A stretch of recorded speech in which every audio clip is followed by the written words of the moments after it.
News 7 நேயர்களுக்கு வணக்கம். இன்றைய செய்தி நிகழ்ச்சியை வழங்குவது சுகிதா.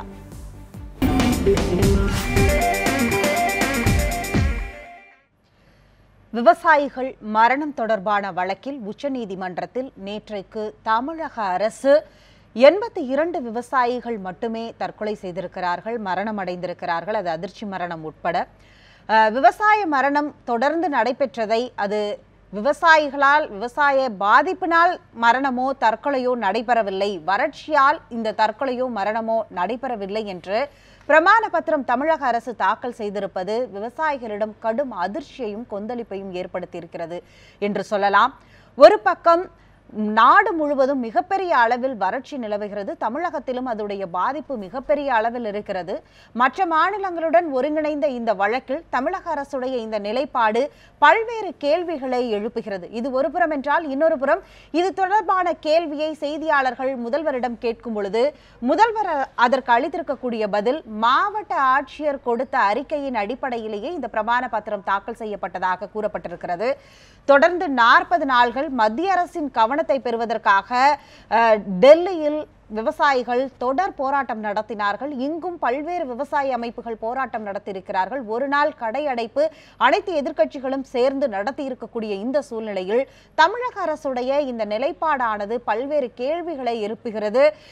இந்த அமர்வு 2 பேர் கொண்ட இந்த அமர்வானது தற்பொழுது 3 பேர் கொண்ட அமர்வுக்கு மாற்றப்பட்டிருக்கிறது. மீண்டும் இந்த விசாரணை மே 2ஆம் தேதி வர இருக்கக்கூடிய சூழ்நிலையில் தமிழக அரசுடைய நிலைப்பாடு குறித்து பல்வேறு கருத்துக்களை நம்முடன் பகிர்ந்து கொள்வதற்காக பத்திரிகையாளர் குமரேசன் அரங்கத்தில் இருக்கிறார். வரவேற்று நிகழ்ச்சியை தொடங்கலாம். வணக்கம். ஒரு பக்கம் இங்கு வறட்சி பிடியில் இருப்பதும் பருவமழை பொய்த்து போனதும் ஒரு காரணமாகவும் அதற்கான நடவடிக்கைகள் எடுப்பதும் இதற்கு முன்பு இருந்த முன்னாள் முதல்வர் ஓ பன்னீர்செல்வம் அவர்களே வறட்சி மாநிலம் என்று அறிவித்திருக்கக்கூடிய ஒரு சூழ்நிலையில் தற்போதைய அரசு வறட்சியால் இந்த மரணம் இல்லை என்று கூறியிருப்பது, பிரமாண பத்திரம் தாக்கல் செய்திருப்பதை எப்படி பார்க்கிறீர்கள்? தமிழகத்தில் வறட்சியே நிலவவில்லை என்று சொல்லவில்லை.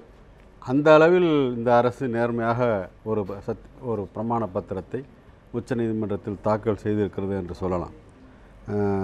அது அந்த பிரமாண பத்திரத்தில் உள்ள வாசகங்கள்லாம் படித்தா மாவட்ட ஆட்சியர்கள், முதலமைச்சர் சொல்லியிருப்பது போல் மாவட்ட ஆட்சியர்கள் கொடுத்த அறிக்கையின் அடிப்படையில் இந்த பிரமாண பத்திரம் தயாரிக்கப்பட்டதா, அல்லது அரசு சொன்னதன் அடிப்படையில் மாவட்ட ஆட்சியர்கள் இவ்வாறு கருத்து சொல்லி அது பிரமாண பத்திரமாக மாறியதா அப்படிங்கிற கேள்வியை நம்ம எழுப்ப வேண்டியிருக்கிறது. அதாவது 82 பேர் தான் தற்கொலை பண்ணிக்கிட்டாங்க அப்படின்னு ரொம்ப சர்வசாதாரணம். 82 பேர்னு என்ன சாதாரண விஷயமா? அதில் அது அந்த எண்ணிக்கை கூட முன்ன பின்ன இருக்கலாம் வச்சுங்க. அது சொல்லப்பட்டிருக்க காரணம் அவன் இந்த வறட்சி கொடுமையினால் அவர்கள் தற்கொலை செய்து கொள்ளவில்லை, நோயின் தாக்கத்தால் அல்லது குடும்ப பிரச்சனை காரணமாக அப்படிலாம் காரணம் சொல்லியிருக்கிறாங்க. இன்னும் சொல்லப்போனால் அதில் மாரடைப்பு ஏற்பட்டு இப்போலாம் அவங்க வழக்கமாக சொல்லிட்டு வர்றது தான். இது இந்த அரசு இப்போ புதுசாக செஞ்சிட்டதாக நான் நினைக்கல. இன்னும் அவங்க சொல்கிறாங்கல்ல, அம்மாவின் ஆட்சி தான் நடைபெறுகிறது அப்படின்னு தானே அவங்க சொல்கிறாங்க. அது உண்மைதான் என்று எடுத்துக்கொள்ள வேண்டியிருக்கிறது. ஏன்னா ஜெயலலிதா அவர்களுடைய ஆட்சியின் போதும் இதே போல தான் விவசாயிகள் தற்கொலை என்பதை அவர் ஒப்புக்கொள்ளவே இல்லை. அப்படி எதுவுமே நடக்கவில்லை. ஊடகங்கள் திருத்தி சொல்கின்றன, எதிர்க்கட்சிகள் தேவையில்லாமல் அதை பெரிதுபடுத்தி சொல்கின்ற கோணத்தில் தான் அன்றைக்கும் சொல்லப்பட்டது. அதற்கேற்ப அறிக்கைகள் தயாரிக்கப்பட்டன, அரசாங்கத்தின் அறிக்கைகள். இன்றைக்கு அவருடைய ஆட்சி தான் நாங்கள் செய்து கொண்டிருக்கிறோம் என்று இவர்கள் சொல்வதால் அதை அப்படியே அடியொற்றி விவசாயிகள் வறட்சி கொடுமையால் தற்கொலை செய்து கொள்ளவில்லை என்பதாக முடித்திருக்கிறார்கள். ஏன்னா முன்பு இதே போல் நாடு முழுக்க விவசாயிகள் தற்கொலை பிரச்சனை ஒரு பெருவெடி, அதாவது உலகமே திரும்பிப்பாக இத்தனை லட்சம் பேரா என்று மிரண்டு போகிற அளவிற்கு அந்த செய்தி வந்தபோது, அப்போது அன்றைக்கு இருந்த மத்திய ஆட்சியாளரும் சரி, பிறகு இன்றைக்கு இருக்கிற மத்திய ஆட்சியாளரும் சரி, அவர்கள் தரப்பில் வந்த எதிர்வினை என்பது எப்படியாக இருந்தது என்றால், இது விவசாய பிரச்சனைக்காக அவர்கள் தற்கொலை செய்து கொள்ளவில்லை என்று வந்தது. அப்போ நம்ம கூட விவாதங்களில் ஒரு வேடிக்கையாக கேட்டோம், அப்படின்னா அவங்க காதல் பிரச்சனையால் தற்கொலை செய்து கொண்டார்கள். ஆம் என்பது போல் ஒரு அறிக்கை ஒரு அமைச்சரிடமிருந்தே மத்திய அமைச்சரிடமிருந்தே இவர்கள் காதல் பிரச்சனைகளால் தற்கொலை செய்து கொள்கிறார்கள், அதற்கும் விவசாயத்திற்கும் சம்பந்தம் இல்லை என்று. இன்னொரு அமைச்சர் என்ன சொன்னார், அதை விட அடுத்த கட்டத்திற்கு தொடர்ந்து இதே போன்ற மத்திய அரசும் இதே போன்ற பதில்களை சொல்லியிருக்கிறது, மாநில அரசும் தொடர்ந்து கடந்த 2-3 ஆண்டுகளாக. ஆனால் NCRB தேசிய குற்றவியல் ஆவண காப்பகத்துடைய இதிலேயே பார்த்தீர்கள் என்றால் 2015 12,000க்கும் மேற்பட்ட விவசாயிகள் இறந்து போயிருக்கிறார்கள் என்ற ஒரு பதிவு சொல்கிறது. அது தமிழகத்தில் 800 பேருக்கும் மேற்பட்டவர் கடந்த ஆண்டும், அதற்கு முந்தைய ஆண்டு 600க்கு மேற்பட்டவர்கள் இறந்து போயிருக்கிறார்கள் என்று சொல்கிறது. இந்த ஆண்டு கண்டிப்பாக அதைவிட கூடுதலாகத்தான் இப்போது வரை இருக்கும். இந்த 2 நாட்களில் நேற்று அரியலூரில் ஒருவர் இறந்து போயிருக்கிறார். 1 லட்சம் ரூபாய்க்கு ஆழ்துளை கிணறு போட்டு அது தண்ணீர் நிலத்தடி நீர் இல்லாததனால் அதிலும் தண்ணீர் வராமல் அதிர்ச்சியில் கடனினால் அவர் ஒருவர் தற்கொலை செய்திருக்கிறார். இன்று காலை ஒருவர் எலுமிச்சை கருகியதனால் திருச்சி மணப்பாறையில் ஒரு விவசாயி தற்கொலை செய்திருக்கிறார். இந்த தொடர் மரணங்கள் இங்க யதார்த்த களத்தை அரசுக்கு உணர்த்தி கொண்டுதானே இருக்கிறது. இல்ல அரசு விழித்துக் கொள்ள வேண்டும். இப்போது வேணால் நீதிமன்றத்தில் மறைக்கலாம், ஆனால் அடுத்து என்ன செய்ய போகிறோம், அடுத்த எதிர்காலத்தில் விவசாயம் என்னவாக போகிறதுங்கிற ஒரு கேள்வியும் சேர்த்து தானே பார்க்கணும். உண்மைதான். அதாவது குறிப்பாக நீங்கள் NCRBயோடைய அந்த அறிக்கையை சொன்னீங்க, தேசிய குற்றப்பதிவு நிறுவனம் அவர்கள் 1995 இன்றைய தேதி வரைக்கும் கிட்ட 3 லட்சத்துக்கு மேற்பட்டோர் தற்கொலையில் தங்களை அழித்து கொண்டு விட்டார்கள் என்பதை சொல்கிறது. தமிழ்நாட்டில் அது குறிப்பாக 2014 895 பேர் தற்கொலை செய்து மடிந்து விட்டார்கள். 2015 606 பேர். 2016-17 இன்றைக்கு நான் வாழ்ந்து கொண்டிருக்கிற இந்த காலகட்டத்தில் கொத்தா ஒரே நாளில் விவசாயிகள் தற்கொலை அல்லது விவசாயிகள் மாரடைப்பால் மரணம், விவசாயிகள் நெஞ்சு வெடித்து மரணம் என்பதாக. ஏன்னா நிலம் வெடித்து கிடக்கிற பார்க்கும்போது நெஞ்சு வெடிக்குது. ஆனால் அப்போ அப்படிப்பட்ட மரணங்கள் இந்த முறை இந்த ஆண்டு கொத்தா ஒரு 3 பேர் ஒரே நாள் செய்தியில் பார்த்துக்கலாம். என்ன விவசாயிகள் தற்கொலை செய்து கொண்டார்கள் அல்லது அதிர்ச்சியால் மரணம் அடைந்தால் என்ற செய்தி வந்திருக்கிறது. அப்போ இதெல்லாம் எதுவுமே நடக்காது என்பதை போல இவர்கள் அறிக்கை விடுவது என்பது எதற்காக? இதை ஒப்புக்கொள்வதில் இது ஒரு கௌரவ பிரச்சனையாக பார்க்கிறார்களா? இது ஒப்புக்கொள்வது என்பது இன்னும் சரியான தீர்வை நோக்கி செல்வதற்கு, இருக்கிற விவசாயிகளாவது உயிரோடு பாதுகாப்பதற்கு, விவசாயத்தையும் உயிரோடு பாதுகாப்பதற்கு வேண்டிய நடவடிக்கைகளை, அதற்கு உரிய உதவிகளை மத்திய அரசு வலியுறுத்தி பெறுவதற்குத்தானே உதவி செய்யும். பிறகு எதற்காக இவர்கள் ஒரு பொய்யான தகவலை நீதிமன்றத்திலே போய் ஏன்னா நீதிமன்றம் நமக்கு தெரியும், அதில் எனக்கு விமர்சனமும் இருக்கிறது, வரவேற்பும் இருக்கிறது. ஒன்று, தமிழக அரசு என்ன செய்திருக்கிறீர்கள் என்று அவள் கேட்டது என்பது மிக நல்ல விஷயம். ஆனால் அதில் அப்படி கேட்டதுனால தான் இப்படி ஒரு பிரமாண பத்திரத்தையாவது ஒரு தாக்கல் செய்ய வேண்டிய நிலைமை என்பது ஏற்பட்டிருக்கிறது. இதை நாம் ஏற்றுக்கொள்ளவில்லை என்பது வேறு விஷயம். இன்னும் விவசாயிகள்லாம் கொந்தளித்து போயிருக்கிறார்கள், இப்படி ஒரு பொய்யான அறிக்கையா என்று. ஏன்னா இப்போ மாவட்டங்கள்லேருந்து வரக்கூடிய செய்தியாளர்லேருந்து வரக்கூடிய தகவல்கள்லாம் பல விவசாயிகள் கண்டிப்பா இது தொடர்பாக விவசாய சங்கங்கள் என்ன நினைக்கின்றன என்று விவசாய சங்க ஒருங்கிணைப்பாளர் PR பாண்டியன் நம்முடன் இணைந்திருக்கிறார். அவரிடமே கேட்கலாம். வணக்கம் சார். நேற்றைக்கு தமிழக அரசு உச்சநீதிமன்றத்தில் தாக்கல் செய்திருக்கக்கூடிய இந்த பிரமாண பத்திரம், அதோடைய நிலைப்பாடு குறித்து உங்களுடைய கருத்து என்ன சார்? அது முற்றிலும் உண்மைக்கு புறம்பானது. தமிழக விவசாய நேர்மைக்கு தமிழக அரசு களங்கம் கற்பித்துள்ளது. தமிழக விவசாயிகளுடைய மரணங்களை கொச்சப்படுத்தியிருக்கிறது. தனது அரசுக்கு அது கௌரவ பிரச்சனையாக எடுத்துக்கொண்டு முதலமைச்சர் செயல்படுகிறாரே தவிர, அதற்கான வகையில் தான் அரசு அதிகாரிகளும் செயல்படுகிறாரே தவிர, உண்மையான விவசாயிகளுடைய தற்கொலை காவிரி நீரை கொடுக்க கர்நாடகம் மறுத்தது, காவிரி மேலாண்மை வாரியம் அமைச்ச உச்சநீதிமன்றம் உத்தரவிட்டு மத்திய அரசு ஏற்க மறுத்தது, இதுவரையிலும் உச்சநீதிமன்றம் 2000 கனடியாக கொடுத்து விடுங்கள் என்று மன்றாடுகிறது. நீதிமன்ற தீர்ப்பை செயல்படுத்த வேண்டிய மத்திய அரசாங்கம் கண்டுகாணாமல் உள்ளது. கர்நாடக அரசாங்கம் முடியாது என்று மறுத்து வருகிறது. இதனை பொறுத்து கொள்ள முடியாமல் பயிர்கள் கருகியதை பார்த்து இனி வாழ முடியாதோ என்கிற நிலைக்கு சென்றுதான் 400க்கும் மேற்பட்டவர்கள் இறந்திருக்கிறார்கள். தற்கொலை, நெஞ்சு வெடித்து, மூளை நரம்பு வெடித்து இன்றைக்கு இறந்திருக்கிறார்கள். இறந்தவர்கள் குடும்பங்கள் காவல்துறையிடம் புகார் கொடுக்கப்பட்டிருக்கிறது. காவல்துறையும் விவசாயிகள் தன்னுடைய பயிர்கள் கருகியதை பார்த்துதான் தற்கொலை செய்து கொண்டார்கள், அதிர்ச்சி மரணமடைந்திருக்கிறார்கள் என்கிற முதல் தகவல் அறிக்கையும் பலருக்கு வழங்கப்பட்டிருக்கிறது. இந்த நிலையில் அந்த காவல்துறைக்கு தலைமை பொறுப்பில் இருக்கிற தமிழ்நாடு முதலமைச்சர் நீதிமன்றத்திலேயே தனது ஒப்புதல் வாக்குமூலத்தை தெரிவித்ததோடு மட்டுமல்லாமல், அது குறித்து நேற்று அவர் பிறந்த மண்ணில் சேலத்தில் என்று பேசுகிற போது நெஞ்சுரமே இல்லாமல், நெஞ்சில் ஈரமே இல்லாமல், மனிதநேயமற்ற முறையில் விவசாயிகள் யாரும் வறட்சியால் சாகவில்லை என்கிற செய்தியை சொல்லியிருக்கிறார்கள். கருணையோடு தான் நிவாரணம் வழங்கினோம் என்கிற வார்த்தையை சொல்லியிருக்கிறார். இவர் கருணையோடு விவசாயிகளை, இவர் யார் இவருக்கு கருணை வழங்குவது? இவருக்கு விவசாயிகள் வாக்களித்துதான் முதலமைச்சராக இருக்கிறார். விவசாயிகளுடைய வாழ்க்கையை அளிப்பதற்காக ஒரு முதலமைச்சராக வரவில்லை. இவர் விவசாயிகளுக்கு கருணை காட்டவில்லை. இவர் நாங்கள் ஒன்றும் அவரிடத்திலே ஒரு முதல்வர் என்ற இடத்திலிருந்து அவர் இன்னொரு கருத்தை அவர் பதிவு செய்திருக்கிறார். அவருக்கு கீழே வேலை செய்யக்கூடிய இடத்தில் இருக்கக்கூடிய மாவட்ட ஆட்சியர்கள் கொடுத்த அறிக்கையின் அடிப்படையில் தான் அது தாக்கல் செய்யப்பட்டிருக்கிறது என்ற கருத்தையும் அவர் முன்வைக்கிறார். அதை நீங்க எப்படி பார்க்கிறீங்க? மாவட்ட ஆட்சியர் அறிக்கையை முன்வைத்தேன் என்று சொல்லியிருக்கிறார். மாவட்ட ஆட்சியர்கள் என்ன அறிக்கை கொடுத்தார்கள்? சட்டத்திற்கு புறம்பாக கொடுத்தார்களா? காவல்துறை விசாரணைக்கு, காவல்துறை நடவடிக்கைக்கு புறம்பாக மாவட்ட ஆட்சியர்கள் அறிக்கை கொடுத்தார்களா? ஏன் ஒரு மாவட்ட ஆட்சியர்களை களங்கப்படுத்த பார்க்கிறார்கள்? மாவட்ட ஆட்சியர்கள் மாவட்ட விவசாயிகளோடு இரண்டரை கலந்தவர்களாக செயலாற்றுகிறார்கள். அவர்கள் மனிதநேயத்தோடு அவர்கள் செயலாற்றுவதனால்தான் இந்த முதலமைச்சர் மனிதாபமற்ற முறையில் செயல்படுகிற போது அவர்கள் இந்த அறிக்கையை கொடுத்து 82 நபர்களுக்கு நிவாரணம் பெற்றுக் கொடுத்திருக்கிறார். எனவே இவர் கொடுத்த நிவாரணத்தையே மாவட்ட ஆட்சியர்களுக்கு இன்றைக்கு களங்கம் கற்பிக்க முயற்சிப்பது போலதான் அவருடைய அறிக்கைகள் இருக்கிறது. அவர் பகிரங்கமாக நேற்று சொல்லியிருக்கிறார், விவசாயிகள் வறட்சியால் சாகவில்லை என்கிற கருத்தை சேலத்தில் இருந்து விவரித்திருக்கிறார். அதாவது வறட்சியுடைய மதிப்பீடு ஒரு பக்கம், அது எப்படி மதிப்பீடு செய்தார்கள், மதிப்பீடு செய்ததற்கு பிறகே இப்பொழுது நிறைய வறட்சி, அதிகமான அளவிற்கு இப்பொழுது வறட்சி இருக்கிறது, அது ஒரு புறம் இருக்கட்டும். இன்னொரு பக்கம் இந்த 82 பேர் மரணம் மட்டும் எப்படி மதிப்பீடு செய்யப்பட்டது? நீங்க கொஞ்ச நாளைக்கு முன்னாடி மரணம், அதாவது விவசாய தற்கொலை மற்றும் அதிர்ச்சி மரணங்கள் அவர்களுடைய புகைப்படங்கள் குடும்ப பின்னணியோட நீங்க வெளியிட்டீங்க. அந்த மதிப்பீடு எப்படி செய்யப்பட்டது? இப்ப அரசு செய்திருக்கக்கூடிய 82க்கு என்ன மதிப்பீடு செய்திருக்கிறார்கள்? இரண்டுக்குமான வித்தியாசம் என்ன? பல குடும்பங்களை நேரில் சந்தித்து நாங்கள் ஆய்வு செய்திருக்கிறோம். பெரும்பகுதியான குடும்ப நண்பர்களை சந்தித்து ஆய்வு செய்திருக்கிறோம்.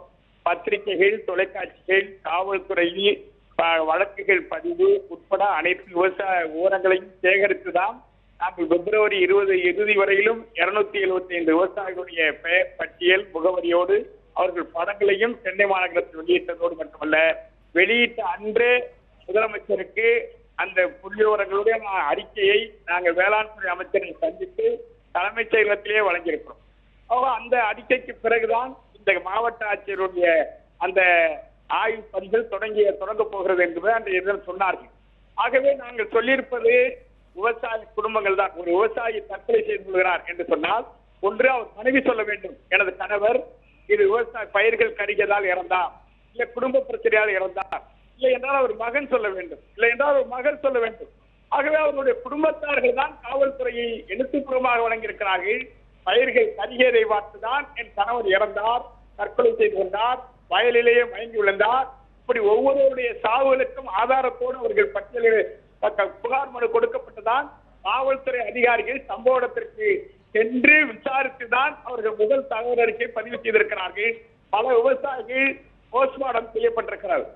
ஆகவே இப்படி எல்லாவற்றையும் சட்ட ரீதியாக செய்துவிட்டு இன்றைக்கு அதை மூடி மறைப்பதற்கு முழு பூசணிக்காயை தோற்று வைத்து மறைப்பது போல முதலமைச்சர் செயல்படுவது வன்மையாக கண்டிக்கத்தக்கது. இவருடைய கருத்தும் செயல்பாடும் தமிழக அரசுடைய செயல்பாடுகளும் தமிழக விவசாயிகளை வஞ்சிப்பதாக தமிழக அரசு, அதாவது இப்ப மத்திய அரசு கொடுக்க வேண்டிய நிதியையும் பெரிய அளவில் கொடுக்கவில்லை என்று தமிழக அரசை ஒரு பக்கம் வாதத்தை முன்வைக்கும் போது, தமிழக அரசே இங்க வறட்சியால் இவ்வளவு பேர் இறக்கவில்லை, வறட்சியாளுடைய பாதிப்பினால் இவ்வளவு மரணங்கள் நிகழவில்லை என்று சொல்லும் பொழுது மத்திய அரசிடம் கேட்கக்கூடிய நிதியிலும் சிக்கல் உண்டாகும். இப்போது அடுத்த கட்டமாக விவசாய சங்கங்கள் என்ன செய்ய போகிறீர்கள்? மத்திய அரசு நிதி கொடுப்பதில் ஏற்பட்டிருக்கிற சிக்கல் வேறு. ஆனால் இந்த விவசாயிகள் காவிரி நீரை கொடுக்காத கர்நாடகம் மறுத்ததால் அடுத்த ஆண்டு சாகுபடி செய்வதற்கு உத்தரவாதப்படுத்துகிற வகையில் காவிரி மேலாண்மை வாரியம் அமைக்க உச்சநீதிமன்றம் உத்தரவிட்டு மத்திய அரசு மறுத்ததால் தான், மோடி அரசாங்கத்தால் தான் இந்த விவசாயிகள் தற்கொலை செய்து கொண்டார்கள். அதை தண்ணீரை பெற்றுத் தருவதற்கு இவர்கள் நடவடிக்கை எடுப்பது கிடையாது.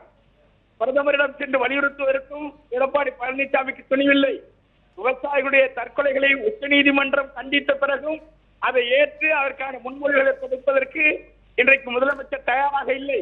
எனவே தன்னை பாதுகாத்துக் கொள்ளுகிற நிலையிலேதான் அவருடைய செயல்பாடுகள் இருக்கிறது தவிர தமிழக மக்களை பாதுகாப்பதற்கு அவர் மறந்துவிட்டார்.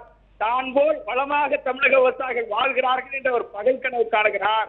இது முற்றிலும் தவறானது. இது தமிழகத்தை வஞ்சிப்பதாகும். காவிரி உரிமையை மீட்பதற்கு இது தடையாக இருக்கிறது. இன்றைக்கு இது மிகப்பெரிய கொந்தளிப்பை தமிழகத்தில் உருவாக்கி இருக்கிறது. விரைவில் அனைத்து கட்சிகளையும் ஒன்றிணைத்து நாங்கள் தமிழக அரசுக்கு எதிரான போராட்டத்தை சென்னையில் துவக்க வேண்டிய நெருக்கடிகளை ஏற்பட்டிருக்கிறது என்பதை இந்த நேரத்தில் நான் எச்சரிக்கையாக தமிழக முதலமைச்சருக்கு தெரிவித்துக் கொள்கிறேன். நிகழ்ச்சியில் பங்கேற்று உங்கள் கருத்துக்களை பகிர்ந்து கொண்டதற்கு மிக்க நன்றி சார். அவர் தொடர்ந்து போராட்டம் நடத்துவதை அவர் முன் வச்சிருக்கிறாரு. ஏற்கனவே இப்பொழுதுதான் 2-3 நாட்களுக்கு முன்பு ஒரு போராட்டம் நடைபெற்றது. அது மிகப்பெரிய அளவிலேயே நடைபெற்றது என்று சொல்லலாம். இந்த போராட்டங்களை அரசுகள் எப்படி கையாள்கின்றன? மத்திய அரசுக்கு அவங்க கவனம் ஈர்ப்பதற்காக தொடர்ந்து 40 நாட்கள் உச்சபட்சமாக எல்லா வகையான போராட்டங்களையும் ஐயாக்கண்ணு அவர்கள் தொடர்ந்தார். அதன் பிறகுதான் தமிழக அரசு இப்படியான ஒரு பிரமாண பத்திரத்தை தாக்கல் செய்திருக்கிறது. அது இங்கு ஒரு போராட்டம் நடைபெற்றிருக்கிறது. இப்பொழுது மீண்டும் போராட்டம் நடத்த போவதாக இவரும் அறிவித்திருக்கிறார். போராட்டங்களை அரசுகள் எப்படி கையாள்கின்றன என்ற கேள்வியையும் சேர்த்துதானே பார்க்க வேண்டியது. நிச்சயம். அதாவது நான் கொஞ்சம் இந்த நீங்கள் விவசாய சங்கத்தலைவரும் கேட்பதற்கு முன்னால் தான் நம்ம சொல்லிகிட்டு இருந்தோம். விவசாயிகள் கொந்தளித்து போயிருக்கிறார்கள் இந்த செய்தியை பார்த்ததும் கேட்டதும் என்று. அதைத்தான் அந்த உணர்வை அப்படியே பாண்டியன் அவர்கள் நம்ம வெளிப்படுத்தியிருக்கிறாருன்னே சொல்லலாம். இந்த போராட்டங்களை அரசு தான் நடவடிக்கை எடுப்பதற்கான ஒரு தூண்டுதலாக எடுத்துக்கொள்ள, அதுதான் ஆரோக்கியமான அரசு. ஆனால் இது எப்படி நடக்கிறது என்றால், இது ஏதோ தங்களுடைய ஆட்சிக்கு விடப்படுகிற சவாலாக எடுத்துக்கொள்கிறார்கள். கட்சிகள் பங்கெடுக்கின்றன என்பதாலே அது ஒரு அரசியல் உள்நோக்கத்தோடு, ஆட்சியை கைப்பற்றுகிற நோக்கத்தோடு என்பதாக இவர்கள் அதுக்கு ஒரு சாயம் பூசிக்கொண்டு, எனவே அதற்கு அவர்கள் எதிர்க்கட்சிகளும் எடுத்துக்கொள்வதால் அதை நாம் அதை உடன்பட்டு விடக்கூடாது, அது எதிர்க்கட்சிகளுக்கு வெற்றியாகிவிடக்கூடாது என்கின்ற ஒரு குறுகிய அரசியல் சிந்தனைக்குள் இவர்கள் சிக்கிக்கொள்கிறார்கள். ஆகவே தான் இதை எப்படியாவது நிராகரிக்க வேண்டும். அப்போ உச்சநீதிமன்றத்திலே சொல்லியாச்சுன்னா அதோட தீர்ப்பும் அப்படி வந்து விட்டால் பிறகு அதை கொண்டு எதிர்க்கட்சியோட வாயை அடைக்கலாம்னு நினைக்கிறார்கள். ஆனால் மக்களுடைய கொந்தளிப்பை அப்படிலாம் அடக்கிவிட முடியாது. இப்போ நான் முதல்ல சொன்னேன், உச்சநீதிமன்றத்துடைய அந்த ஆணையிலே எனக்கு ஒரு விமர்சனமும் இருக்கிறதுன்னு ஒரு பக்கம் இந்த அறிக்கையை கேட்ட அளவில் எனக்கு நான் அதை வரவேற்று இருக்கிறேன். என்ன விமர்சனம் என்றால், அடிப்படையில் இந்த மாதிரியான கொள்கைகளுக்கெல்லாம் மிக மூல இடமாக இருப்பது மத்திய அரசு தான். மத்திய அரசினுடைய நடவடிக்கைகள் என்ன? ஏன்னா பல ஒரு கேஸ் வந்திருக்குன்னா அதை அப்படியே உச்சநீதிமன்றம் எடுத்துக்கணும். அவங்க சுவமோட்டோவாக என்னென்னமோ செஞ்சுருக்கிறாங்க. அந்த இடத்துல மத்திய அரசுக்கும் ஒரு நோட்டீஸ் அனுப்பியிருக்கணும். நாடு முழுக்க இந்த நிலைமை இருக்குது, நீங்கள் குறிப்பாக தமிழ்நாட்டில் இருக்க நீங்கள் என்ன செஞ்சுருக்கீங்கன்னு மத்திய அரசுக்கு ஒரு நோட்டீஸ் கொடுத்துருக்கணும். கொடுக்கல. ஏன்னா அவங்களும் மத்திய அரசு ஆட்சியாளர்களும் அப்படி தான் எடுத்துக்கிறாங்க. இப்போ தமிழக அரசு தாக்கல் செய்திருக்கிற அந்த பிரமாண பத்திரமே எதை வெளிப்படுத்துகிறது என்றால், மத்திய அரசு ஒரு குழு அனுப்புனாங்க தமிழ்நாட்டுக்கு இந்த வறட்சி பிரச்சனைலாம். ஏன்னா 39,000 கோடி ரூபாய் அவங்க கேட்ட உடனே அவ்வளோ கொடுக்க முடியுமான்னு என்ன போதும் பாருங்கன்னு அவங்க பார்த்துட்டு என்ன அறிக்கை கொடுத்தாங்கன்னா, நிவாரணம் கொடுக்குற அளவுக்கு வறட்சி நிலைமை இல்லைன்னு சொல்லி அறிக்கை. என்ன கொடுமை பாருங்கள். அப்போ அதை அப்படியே ரெஃப்ளெக்ட் பண்ணுறார். அப்போ வல்லுநர் குழுவினுடைய அந்த அறிக்கையை அப்படியே தமிழக அரசும் பிரதிபலிக்கிறதுன்ற என்ன அர்த்தம்? எனக்கு இது இப்போ தான் அரசியல் உள்நோக்கம் கற்பிக்க வேண்டிய கட்டாயத்துக்கு உள்ளாகிறேன். என்னென்னா, ஒரு மத்திய ஆட்சியில் இருப்பவர்கள்ட்ட பல விஷயங்களில் இன்றைக்கி தமிழக ஆட்சியில் இருப்பவர்கள் சிக்கியிருப்பதாக செய்திகள்லாம் வந்துக்கிட்டு இருக்குது, அவங்களுடைய பிடியில் இருப்பதாக. எனவே அவர்களுடன் முரண்படுவது போல அவருடைய எண்ணப்போக்கிற்கு, அவருடைய அடுத்தடுத்த நடவடிக்கைகளுக்கு இடையூறாக நம்ம எதுவும் செஞ்சிட வேண்டாம் என்கின்ற ஒரு குறுகிய அப்படியும் சிக்கிக்கிட்டாங்களா? உண்மையிலேயே பார்த்தீங்கன்னா இந்த நேரத்தில் இது மத்திய அரசு என்ன செய்தாலும் சரி, எங்கள் தமிழக மக்களுடைய நலனையும் விவசாய நலனை விட்டுக் கொடுக்க மாட்டோம் என்று இவர்கள் உறுதியாக போராட வேணும். இன்னும் சொல்லப்போனால் இந்த மாதம் ஏப்ரல் 25ஆம் தேதி நடந்த போராட்டத்திற்கு தமிழக அரசு முழு ஆதரவு தந்திருக்க வேண்டும். சொல்லப்போனால் அவர்களே கூட அப்படி ஒரு ஆளுங்கட்சியே அழைப்பு விடுத்திருக்க வேண்டும். ஆனால் அப்படிலாம் செய்யலை. ஆக இப்போ இந்த மாதிரியான குறுகிய அரசியல் கண்ணோட்டத்தோடு தான் இதெல்லாம் அணுகிறாங்க. நேற்று தெலுங்கானாவில் பார்த்தீர்கள் என்றால் மிளகாய் விவசாயிகள் ஆதார விலை கிடைக்கவில்லை என்று சந்தையை அடித்து நொறுக்கியிருக்கிறார்கள். பக்கத்தில் ஆந்திராவில் குவிண்டாலுக்கு 3000 1500 ரூபாய் கூடுதலாக இப்பொழுது 4500 ரூபாய் கொடுக்கிறார்கள். எங்களுக்கும் அதே போன்று கொடுங்கள் என்ற கேள்வியை முன்வைத்து விவசாயிகள் அடித்து நொறுக்கியே விட்டார்கள். அப்புறம் பேச்சுவார்த்தை நடத்தப்பட்டிருக்கிறது. இங்கு அது போன்ற ஒரு பிரச்சனை அல்ல. ஆதார விலையில் ஆரம்பித்து பயிர்க்கடன் தள்ளுபடியில் ஆரம்பித்து ஏற்கனவே வாங்கிய கடன், இப்பொழுது வாங்கிய கடனை கட்டுவதற்கு குறைந்தபட்சம் நாகரிகமாகவது பேச சொல்லுங்கள் வீட்டில் வங்கி ஊழியர்களை என்று விவசாய சங்கங்கள் போராட்டத்தில் அது ஒரு கோரிக்கையாக வைக்கக்கூடிய ஒரு சூழ்நிலை. காவிரி மேலாண்மை வாரியம் அமைப்பது என்று மத்திய அரசும் மாநில அரசும் சேர்ந்து எடுக்கக்கூடிய பல்வேறு அம்சங்கள் இருக்கும் பொழுது 2 அரசுகளும் வெவ்வேறு திசையில் விவசாய கொள்கையில் பயணிக்கின்றன. இதை எப்படி எடுத்துக்கொள்வது? அது இன்றைக்கு இன்னொரு செய்தியும் வந்திருக்கிறது. விவசாயிகள் கடன் பாக்கி வைத்திருந்தால் அவருடைய உடைமைகளை கைப்பற்றுவதற்கு நடவடிக்கைகளை எடுங்கள் என்று ஸ்டேட் பேங்க் நிர்வாகம் அவருடைய அதிகாரிகளுக்கு ஆணையிட்டிருக்கிறது. ஆக இப்போ அவங்க இந்த எந்த விதமான நிகழ்ச்சி போக்கையும் அவங்க கருத்திலே கொள்ள வெறும் எந்திரத்தனமாக இருக்கிறார்கள் என்பது தான் அது காட்டுகிறது. இந்த எந்திரத்தனம் ஆட்சியாளர்களுக்கு இருக்கக்கூடாதுங்கிறது தான். அப்படி இருந்தால் எந்த அளவுக்கு போவோம். விவசாயிகள் வந்து சும்மா தற்கொலை பாதை மட்டும்தான் அவரோட பாதை எடுத்துக்கொள்ளக்கூடாது. அவர் அடிபட புழுவும் கூட துள்ளி எந்திரிக்கும்ல, அதுபோல் அந்த விவசாயிகள் இன்றைக்கு துள்ளி எழுந்து விட்டார்கள் என்பது தான் தெலுங்கானா போராட்டம் காட்டுகிறது. அந்த போராட்ட பாதை சரியானு உட்கார்ந்து விவாதிச்சுக்கிற நேரம் இல்லை. அவருடைய உணர்ச்சி என்ன, அவருடைய இழப்புகள் என்ன, அல்லது அவர்களும் தற்கொலை பாதைக்கு போனால்தான் இன்னொரு அங்கேருந்தும் ஒரு பிரமாண பத்திரம் கொடுப்பார்களா என்றெல்லாம் விவாதித்து கொண்டு இருக்க முடியாது. எனவே இன்றைக்கு அதை பார்க்கிற தமிழக விவசாயிகள் கூட சரி நாம் இப்படிப்பட்ட பாதைக்கு போக வேண்டுமோ என்று நினைத்தால் இந்த அரசு என்ன செய்யும் என்று தான் கேட்க வேண்டும். இப்போ ஒரு விவாதத்துக்காக வைக்கலாம். இப்போ குடும்ப பிரச்சனை காரணமாக தற்கொலை செய்து கொண்டார்கள்னு இந்த அரசினுடைய பிரமாண பத்திரத்தில் சொல்லப்பட்டிருக்கு. அந்த குடும்ப பிரச்சனை எதனால் வருகிறது? ஏன்னா குடும்ப பிரச்சனை என்பதுக்கு அடிப்படையில் பொருளாதாரம் இருக்கிறது. அந்த பொருளாதாரம் இவர்களை கைவிடுகிறது. ஏன் பொருளாதாரம் கைவிடுகிறது என்றால் பொருளாதாரத்தை விவசாயம் கைவிடுகிறது. விவசாயத்தை எது கைவிடுகிறது என்றால் அந்த வறட்சி நிலைமையை கைவிட்டு இருக்கிறது. வறட்சி நிலையுமே சேர்ந்து கைவிட்டுன்னு தான் சொல்கிறோம். ஏன்னா மத்திய அரசோட கொள்கையெல்லாம் இதில் இருக்குதுன்னு சொன்னேன். அப்போ இது அடிப்படையில் இப்படியான சங்கிலி தொடர்பான நிகழ்வுகளால் தான் அவர் தற்கொலைக்கு தள்ளப்படுகிறார். நேரடியாக தற்கொலை செய்கிற ஒருவர் வந்து சென்ற ஆண்டு வரை வறட்சி நிலைமை இப்படி இருந்தது, இந்த ஆண்டு இப்படி இருக்கிறது, எனவே நான் தற்கொலை செய்கிறேன்னு எழுதி வச்சுட்டுலாம் சாக மாட்டாங்க. அவருடைய இந்த வறட்சியால் ஏற்பட்டிருக்கிற குடும்ப சிக்கல்கள் அவர்களை இப்படிப்பட்ட மனநிலைக்கு தள்ளி விடுகிறது என்கிற அந்த சாதாரண உளவியல் இது.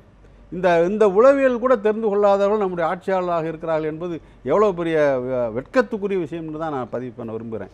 இதை இன்னும் ஏற்கனவே கூட இதில் ஒரு அரசியல் இருக்கிறதோ என்று ஒரு கேள்வி கேட்டேன். மத்திய ஆட்சியாளரோடு முரண்பட வேண்டாம் என்கின்ற அந்த அரசியல் இல்லை, வேறு மாதிரி கூட நான் பார்க்குறேன். மத்திய அரசும் ஏன் விவசாயிகளை கண்டுகொள்ளும்? ஏன்னா டெல்லியில் அவ்வளோ நாள் போராடியும் கூட பிரதமர் திரும்பி கூட பார்க்க மாட்டேன்னு சொன்னார்ல.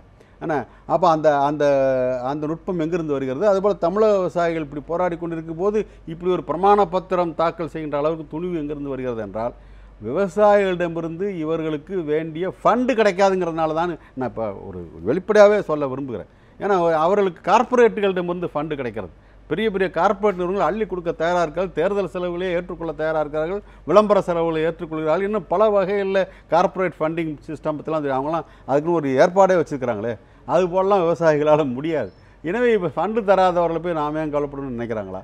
அப்படி என்றால் ஆனால் இந்த விவசாய மக்கள் தான் ஆட்சிக்கு தேவையான பணத்தை தர்றாங்க. குறிப்பிட்டது போன்ற பன்னாட்டு நிறுவனங்களுடைய பணம் என்றாலும் நமக்கு அப்புறம் வரக்கூடிய தலைமுறை சாப்பிட்றதுக்கு முதல்ல தேவை தண்ணீர் என்பது மிக முக்கியமானது. நீர்நிலைகள் பராமரிப்பும் நீர் மேலாண்மையும் விவசாய கொள்கைகளும் இதுதான் அடிப்படை ஆதாரமாக உயிர் வாழ்வதற்கான ஒன்று. அதை வந்து ஆட்சியாளர்கள் புரிந்து கொள்ள வேண்டியிருக்கிறது. கட்சிகளுக்கு ஃபண்டுங்கிற ஒரு பக்கம் இருக்கட்டும், ஆட்சிக்கு ஃபண்டு தேவைப்படுது இல்லை, நிதி. அந்த நிதியின் பெரும்பகுதி இந்த இப்படிப்பட்ட எளிய விவசாயிகளிடமும் விவசாய தொழிலாளிகள் இதர உழைப்பாளி மக்கள் இவர்களிடந்து அவர்களிருந்து வருமான வரி வசூலிக்க முடியாது. ஆனால் விற்பனை வரி எத்தனை மறைமுக வரிகள் அவர் மீது மீண்டும் மீண்டும் சுமத்தப்படுகின்றன. அதன் மூலமாக தானே அவர்கள் இந்த நாட்டுக்கு தேவையான ஃபண்டை கொடுத்துக்கிட்டு இருக்கிறாங்க. இவர்கள் பக்கம் திரும்பி பார்க்க மாட்டேன் என்று சொல்வது எந்த வகையில் நியாயம் என்கிற கேள்வி நிச்சயம் மக்கள் இன்றைக்குள்ளாவுடன் நாளைக்கு எழுப்பத்தான் போகிறார்கள். மீண்டும் ஒரு போராட்டம் மட்டுமே இதற்கு தீர்வாகுமா, அல்லது வந்து எப்படி இதை மாநில அரசுகள் மே 2ஆம் தேதி மீண்டும் 3 பேர் கொண்ட நீதிபதிகள் அமர்வுக்கு உச்சநீதிமன்றத்தில் இந்த வழக்கு வர இருக்கிறது. அப்படி இருக்கும் பொழுது தமிழக அரசு என்ன மாதிரியான நடவடிக்கை எடுக்கப் போகிறது, மத்திய அரசு என்ன மாதிரியான நடவடிக்கை எடுக்கப் போகிறது என்பது மிகப்பெரிய ஒரு கேள்வியாக இருக்கிறது இல்லையா? ஒரே கருத்து மட்டும் இது சம்மந்தம் இல்லாதுன்னு நினைச்சிட வேண்டாம். மொழி திணிப்பு பற்றி நம்ம அடிக்கடி வாதிச்சிருக்கிறோம். ஆனால் ஆட்சியாளர்களுக்கு புரிந்த மொழி என்று ஒரு மொழி இருக்கிறது. அதுதான் போராட்ட மொழி தான் அந்த மொழி. அதுதான் திரும்ப திரும்ப நடக்கிற நிகழ்ச்சிகள் செய்திகள் அதைத்தான் காட்டுகின்றன.